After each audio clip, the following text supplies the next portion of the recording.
yet we have no idea in the intent. And so this is why this discussion is somewhat, I think, problematic from a governmental perspective, because we have no idea. Sure, thank you. Mr. Schellenberger, you're particularly familiar with the Langley Air Force Base incident a year ago? Are you familiar? Just from what I read in the Just news. from what you've read? Yeah. I would imagine a large percentage of the American population became aware of that with the Wall Street Journal article. Would you agree with that? Yes. And were you aware of that incident prior to the Wall Street Journal article? No. To the rest of the panel, was the Wall Street Journal article the first time that y'all were made aware of what was essentially an over 2-week UAP frenzy over Langley Air Force Base? Were y'all aware of this prior to the Wall Street Journal article? Anybody? Show of hands. Yes, sir. Dr. Guyette, could you give me how did you become aware of it? A colleague of mine who I referenced previously, Chris Mellon, he wrote an extensive article about this, that there were other incursions of drones over Langley before this, as well as many, many military installations over the last 5 decades. And it's my understanding that there's been an ever-increasing in number, and I'm trying to think how to say this because I wear 2 different hats. I'm still in the Air Force. So I mean, it seems that they're becoming increasingly brash, and the question that we really have to figure out is it China or is it non-human? And I think that's the biggest question the American people want to know. If it's China, it's scary because they have a lot of technology that we cannot explain. And if it's non-human, that's scary because we don't know the intent. Would you say that's fair? Yes, Congressman. And in fact, I really believe that we should use this hearing as a catalyst to improve and bolster our air defense capabilities and our maritime domain awareness capabilities, because obviously there are holes in it, whether it be UAP of non-HI direction or NHI direction, or, like as you say, sir, China or any other adversary. Are you all aware of any task force at the Pentagon or in the national security apparatus that's trying to assess the answer to that question? At the current moment, sir, no, but this is a great point. From 2020 to 2022, there was a UAP task force in the DoD succeeding where Mr. Elizondo worked, led by Jay Stratton, who had the first comprehensive whole-of-government approach to UAP, which involved pathways to declassification and to increase transparency, as well as assessing the national security risks of UAP. This was a really well-established approach, and we have all advocated that something like it return. I'm running out of time. The last thing is that we need authorities. The law enforcement, military do not have authorities to actually engage, and Congress needs to act to give those authorities to local law enforcement and the military so they have clear guidelines on how to assess these issues going forward. I yield back. Thank you. Thank you. I'd like to recognize Ms. Boebert for 5 minutes of questioning. Thank you, Madam Chair. Now that we have all been cautioned in this committee hearing that the mention of Pentagon's Immaculate Constellation program could put us on a list, well, I already find myself on many lists, I'm sure. So I speak my mind often, so why not just keep going with it? May as well just go all out and say it. The earth is flat, birds are government drones, and we've never set foot on the moon, and Joe Biden received 81 million votes in the 2020 election. So let's just see how many lists we could get on here today. But Mr. Schellenberger, I wanted to ask you, I think I understand from this hearing that you would agree that classifying information like this is not in the best interest of the people. Is that correct?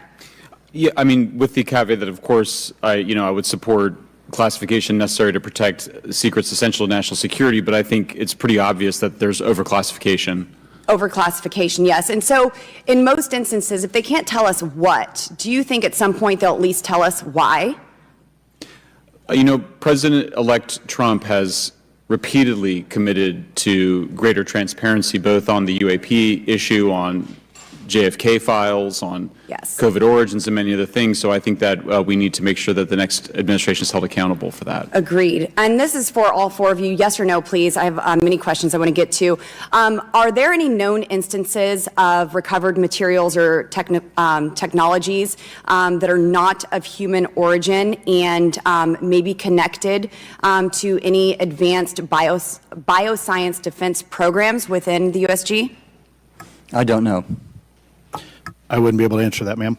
I don't know. I don't know.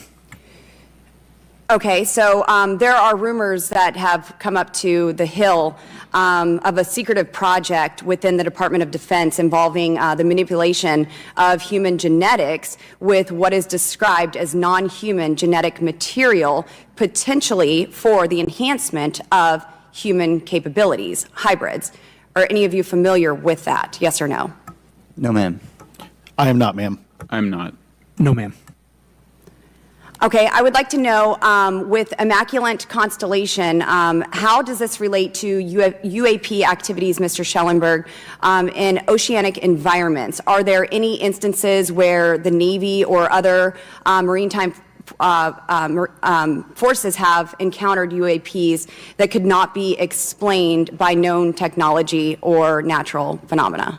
Yeah, the Immaculate Constellation covers both terrestrial and oceanic, and there's actually a number of cases described in the report that occur in the ocean. And do you believe that there is a concerted effort by the Pentagon to keep Congress out of the loop regarding these UAP activities, specifically in our waters? Yes. I think it's about 5% of our ocean that's actually been studied in detail by man, and we've studied more of space than we had of our own oceans. And so are there any accounts of UAPs emerging from or submerging into our water which could indicate a base or presence beneath the ocean's surface? I don't know about a base, but as I mentioned, I had a different source entirely describe this pretty extraordinary footage that exists of orbs, of an orb coming out of the ocean and being met by another orb. Some would say that there's multiple hot spots where we see frequent activity. So in your investigations, have you come across any data or visual evidence like sonar readings or underwater footage of these UAPs? I have not beyond what's in the report.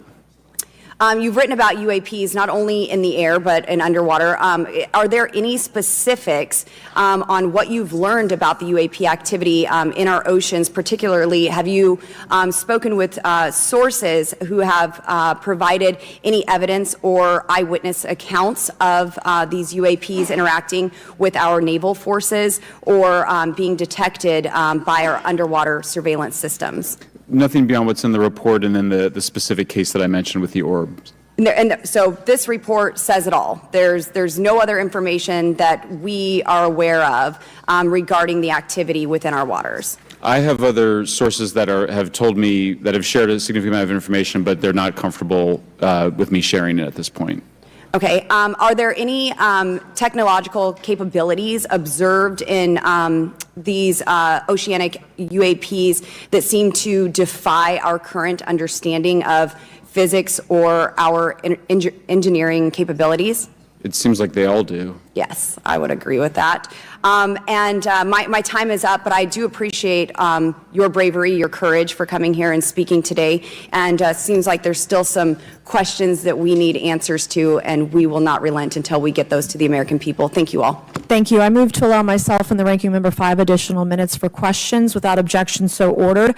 Mr. Elizondo, were you read into the Immaculate Constellation program? I would not be authorized to confirm nor deny the existence of any ongoing or past program, especially as it relates to a special access program, either by name or trigraph. Okay, and then does the U.S. government or private contractors, do they work with other foreign countries, China, for example, to exchange data, quote from a source, that intelligence data about UAP? Let me see if I can answer that a little bit more generally, ma'am, if I may. We do have foreign material exploitation programs. That is something that is widely known, and that term itself is unclassified. How exactly that works becomes a bit sensitive.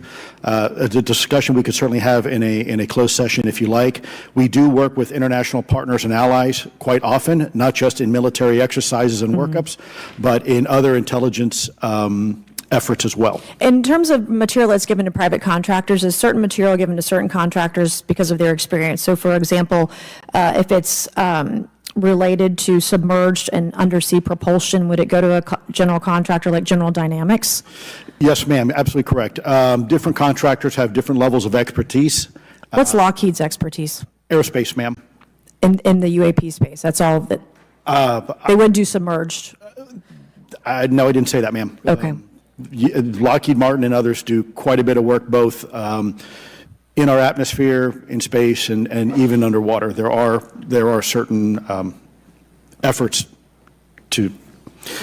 It's a tough question you're asking. You put me on the spot here. I'm looking for the answer. Yes, ma'am. No, they are involved in a lot. I would rather let Lockheed Martin explain the different domains that they are involved with. Probably am not authorized to discuss that, but they are involved in